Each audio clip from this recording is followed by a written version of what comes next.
Before starting off this video, just tell me, have you ever copied code from GitHub or watched an experienced Java developer code and seen something like this, like line number 5, and you just thought, wait, why are they writing plus equal to?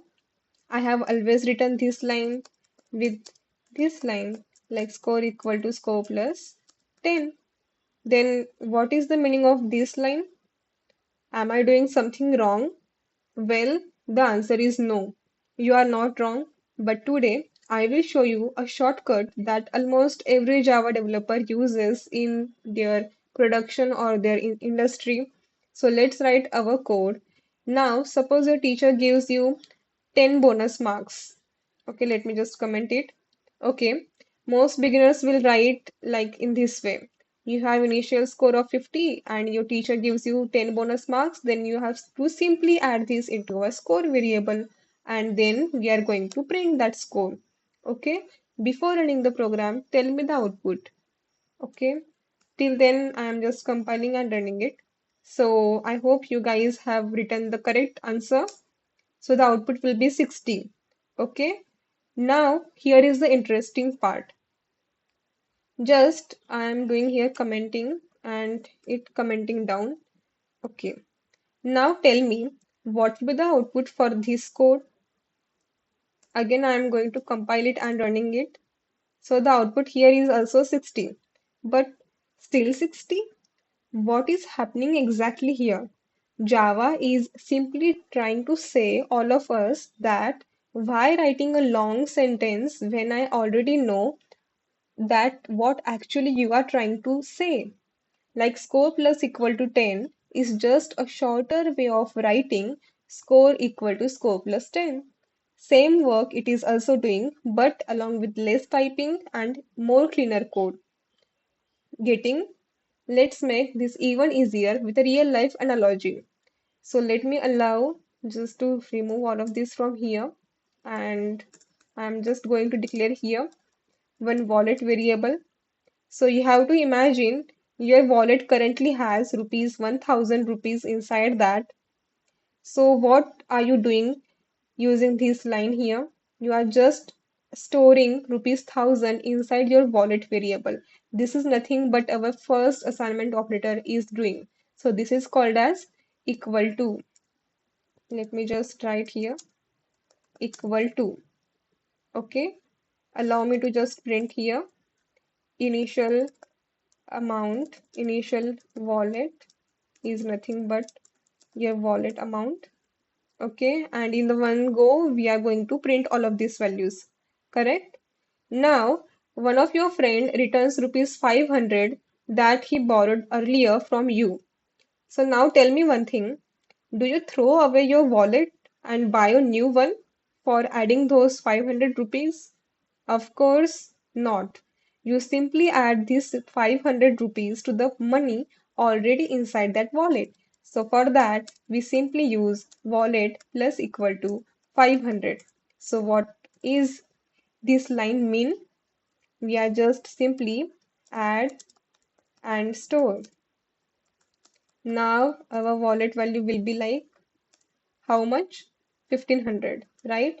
So plus equal to operator actually means add and store it back. Okay.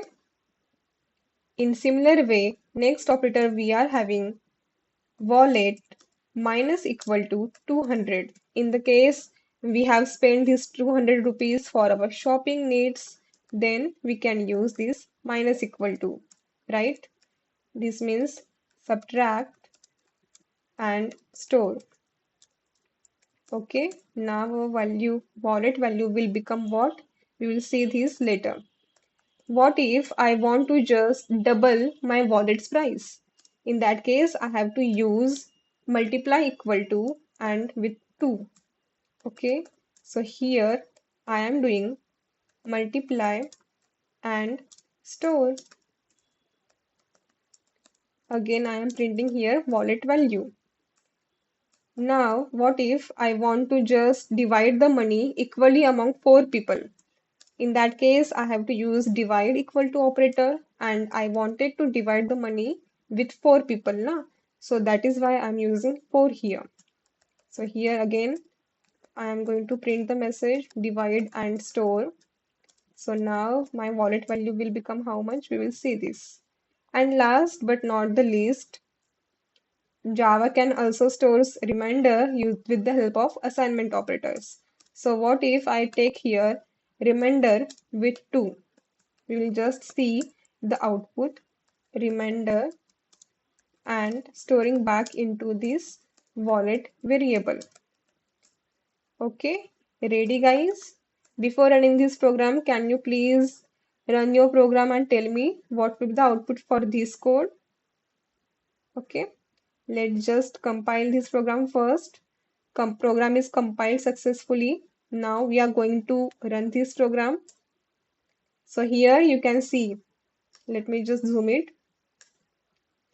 Okay, so initially we are having 1,000 rupees value inside our wallet. You can see here. Okay, by adding and store, what we are doing 1,500. Okay, so 1,000 plus 500 will become 1,500. Again, at second, we have simply doing wallet minus equal to 200. So then our value is look like subtract and store 1,300. Then after multiplication, our value becomes 2,600. After dividing it by 4, the value becomes 650. And taking remainder with the help of 2, we will get answer as 0 because 650 is completely divided by 2. So the remainder in that case will be always 0. I hope you guys get all of these things. So from today, whenever you have to write something called A is equal to A plus something, ask yourself first, can I write it in a shorter way? Most of the time, the answer is yes. So in the next video, we are going to learn how Java actually compares values using relational operators. And if you like this video, you understood this assignment operator concept carefully and clearly, like please subscribe this channel and make sure to like and share this with your friends. I will see you in the next video. Till then, keep learning and keep coding. Thank you all of you.